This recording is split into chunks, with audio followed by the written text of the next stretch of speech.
Les futurs détenus qui auraient pu prétendre à un bracelet électronique passeront dorénavant par la case prison.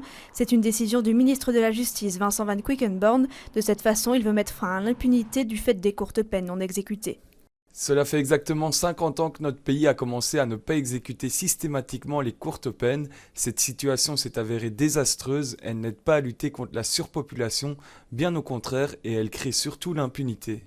Cette mesure concerne les personnes condamnées à des peines de 2 à 3 ans. Avant, les juges avaient tendance à donner des peines plus lourdes pour s'assurer que les détenus passent par la case prison. Certes, on peut espérer que du coup ça conduise à une diminution de la longueur et la durée des peines qui sont prononcées, mais voilà, rien n'est sûr, et au-delà de ça, l'OIP aurait tout de même préféré qu'on favorise les peines alternatives de façon obligatoire en empêchant le recours à la peine privative de liberté quand on ne dépasse pas un certain seuil de hauteur de peine. Problème, qui dit application des courtes peines, dit aussi afflux important de détenus dans une situation déjà critique de surpopulation en Belgique.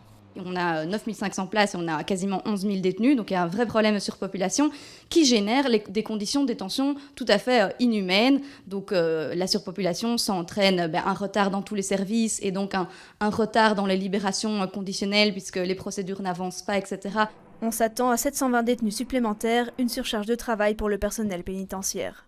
Ils font savoir qu'il manque encore 350 agents pour pouvoir ouvrir la prison de Haren et le recrutement est en cours, mais les chiffres ne sont pas bons.